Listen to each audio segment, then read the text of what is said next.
parable in church that said you can't be God-given no matter how hard you try. Give and it shall, watch this. Bible says, give and it shall be given unto you. This is the part of like good measure. Pressed down, shaken together, and running over. I like the New Living Translation that says this way.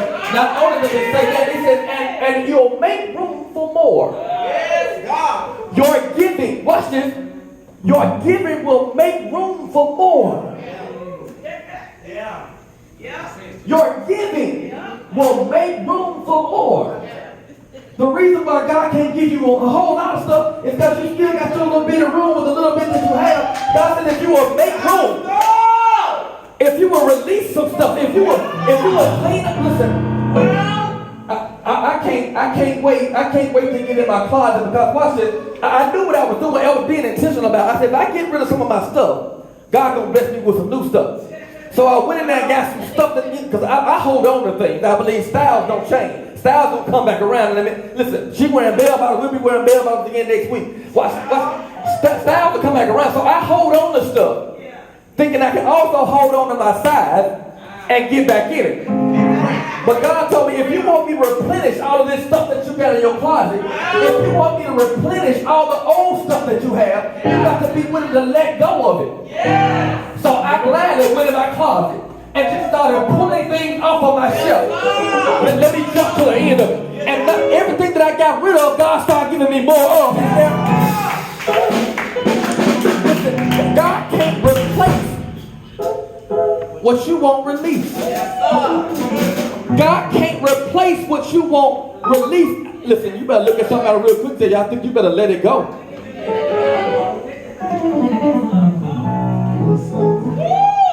Favor is not free. Favor costs. What does favor cost? Here's the meaning of favor. Watch this. The purpose of favor, not only do you have to sacrifice, watch this, we also have to be submissive. Not only is favor purchased through sacrifice, but also through your submission. Here it is, verse 46. And they continued daily, which suggests that they submitted themselves not only to leadership, but also to a particular lifestyle. They were submitted. Listen, to be like Christ means to be Christ-like, which means that we cannot pick and choose which characteristics of Christ that we want to exhibit. Jesus was submitted. Can I ask you a question real quick? Are you submitted? Wow. Help us. Are you submitted? Listen, every church needs a covering. Every pastor needs a pastor. Every leader needs a leader. Every child needs a parent. In other words, all of humanity is in desperate need of accountability. Yes. All of humanity is in desperate need of accountability. In the words of my pastor, Dr. R.A. Vernon, don't tell me who you're over until you tell me who you're under. Don't tell me who you're over until you tell me who you're under. Are you submitted? Yeah, come on. Are you accountable to something or someone? Yeah. The Bible says, honor thy father and mother. Watch this. In other words, submit to them. Watch this, that it might be well with you. Yeah. You missed what I just said. Honor your father and mother. In other words, submit to them. Watch this, that it might be well, not with them, but with you. Yeah. That your days, somebody say my days, that your days will be long in the earth. Yeah. There's a blessing in your submission. Yes, it is. Yes, it is. There is a blessing in your submission. When you submit to, you honor someone, you serve someone, you're accountable to someone. That's the pecking order. God believes in order, and when you are submissive to somebody, God will bless your submission. Yes. Yes, God. Jesus didn't come to serve. He didn't come to be served. He came to serve. He was submitted. When his parents found him in the temple, they said, what are you doing? He said, well, I'm doing my father's business. Watch this. If he was going to really start his business right then, he would have stayed in the temple. But instead, he left with them. He humbled himself and submitted to his authority. Wow. And the reason why many of us are not walking in favor is because we're too busy trying to do our own things. God says, it's the humble that I will exalt. But when you exalt yourself, I'll humble you. The exalt comes to those who are accountable to somebody, who are submitting to someone. Are you truly submitted? That's the dichotomy of Christianity. That God humbles. He will humble those who are proud, and He will lift up the ones who are lowly. The greatest among you must be a servant. That's the dichotomy of Christianity. The greatest among you will be a servant. Are you submitting?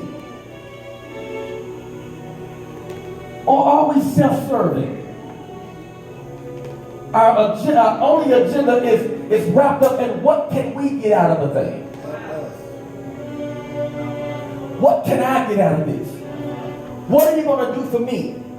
How does this benefit me? How is this going to bless me? How is this going to set me up? God said that's the reason why you can't be exalted, because you're too busy trying to exalt yourself. But if you will bow down, when you become humble, then I will lift you up.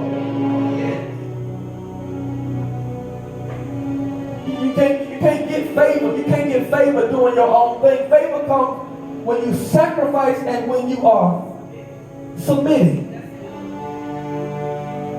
Text says, so they continued daily on one accord in the temple, breaking bread from house to house. They ate food with gladness and simplicity of heart, praising God and having favor with people, and the Lord added. Let me be clear, I'm not teaching that faith can be obtained by works lest any man should boast. However, I do subscribe to the thought that faith without works does not work. So to that end, I want to argue that the Lord added to the church in part because of their actions. It was because they actively worked out their salvation. The operative word is action.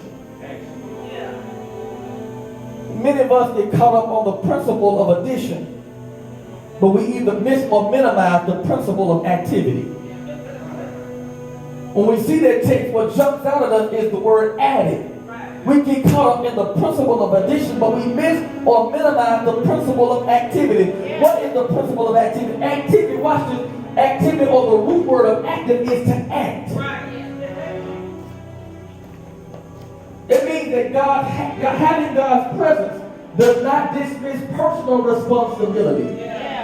Having God's presence does not dismiss personal responsibility. The principle of activity means to take action. It is the being faithful of a few things. It is the consistency of your servitude. It's in your willingness to do the work. It's in your being committed to the assignment. God gave us the will. He gave us the will and unto us to do the work. It literally means to use every tool that God has given you to make it happen. Lights, camera, action. Look at somebody and say, it's go time. Go time.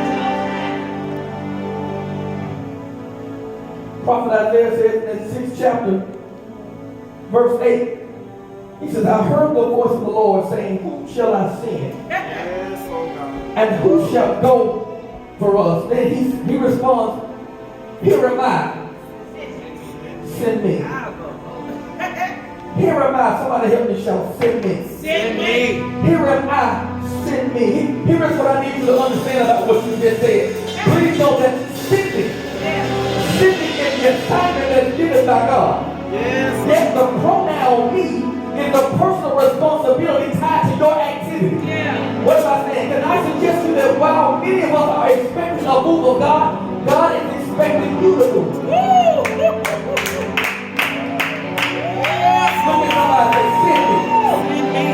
While many of us are looking for God to move, God says, I'm just waiting on you to move. Hallelujah. We want God to shift the scene, but God said, you got to leave your scene. We want God to work it out. God says, I'm working on you to work it out. I gave you the will, I gave you the wood, I gave you the know-how, I gave you the anointing. I gave you the position. I set you up to work. Quit looking at the field do it. God said, I just gave you everything you need. You make it happen. Wow. I've given you the gift. I've given you the time. I've given you the talent. I've opened doors. I've made a way. Yeah. We can go move. Yes, God. Wow. Yes, oh God. We keep waiting on God to move. God is waiting on you to move. Are you moving? Wow. Wow. So being on the run simply means that God has given us plenty of rehearsal time. Now it's go time. Yeah. Well, Yeah. Yes, sir. Everything that you rehearse, when you start going, those things that you rehearse will manifest itself into your reality. Yeah. Everything that you practice, God says, I'm getting ready to cause you to produce. Yeah. Yes, God. In this season, God is looking for you to produce on another level. Wow. Yes, oh God. Yes, God. What if I told you that you were Yes, oh supposed to God. be better? Wow. That you were in a better place than you realize. Yes, oh God. That where you are is exactly what God wants you Thank to you, be. God. How would you respond? Thank you, God. Thank you, Jesus. What if I told you that God was using this pitiful pandemic just to position you in a place where you can produce on another level? Thank you, Jesus.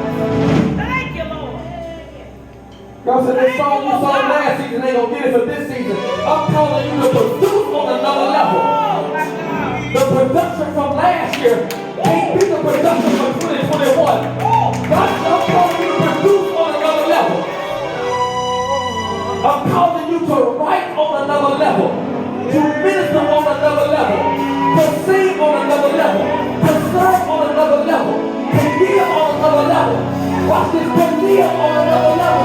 God is with me and live. I'm waiting on you.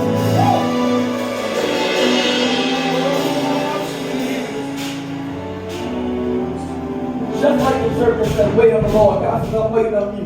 Wow. Yes, God. It's just like the church said, wait, I say, wait on the Lord. They say, wait on the Lord. God says, yeah, you can wait, but I'm waiting on you. Yeah. Yes. Oh God. It's go time. Yes, it is. Lord, make us It's go ready. time. Lord, prepare us, oh God. You've had enough practice time. It's go time. Time to go. You've had plenty of opportunity to get ready. It's go time. Yeah. Come on. I'm getting ready to see God. I've been trying to show you it's go time. It's going to be big. It's been big. I'm waiting on you. It's go time. My God. My God. Thank you, Father. God is setting you up to produce on another level. He's setting you up to be creative on another level. He's calling you out to live on another level. That what you learn now has to become how you live. That how you worship has to become your way of life. It has to become your lifestyle. Yes, God. I said, y'all have been rehearsing. Y'all been in rehearsal long enough. It's time for the concert. Come on. Action time. Go time. We had enough practice. It's time to go. It's time to do it. Can I suggest to you that I believe in this season God is calling you out?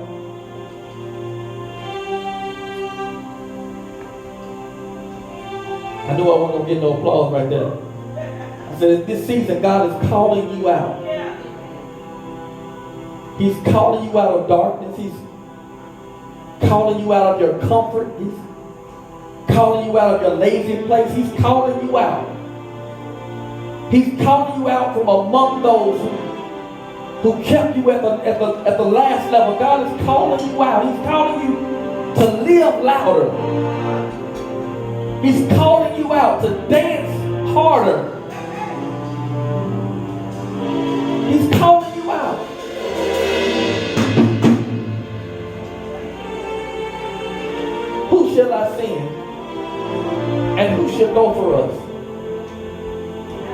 calling you out. The reason for the scattering of the church was because God was calling them out. If I get you out of your situational place, will you still praise me?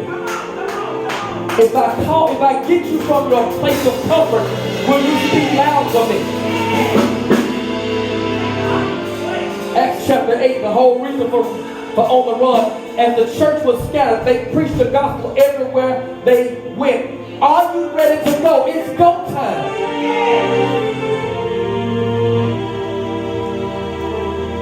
God was using the scattering of the people to scatter seeds. Because it was time for them to spread their wings. That's what I like about mother eagles. Mother eagles, they like humans. Human mothers will keep somebody in the house forever and a day, but mother eagle said, "All right, it's time for you to go." A mother eagle will push the baby eagle out of the nest and say, "It's time for you to fly." God is putting you out of your comfortable places because He said, "If this season it's time for you to spread your wings, fly. It's go time." Some of us will never flap and flap because we're so comfortable where we are.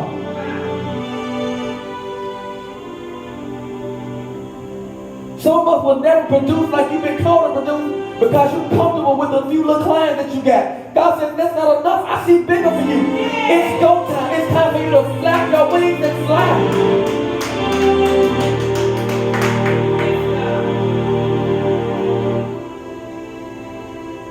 Lights, camera, action.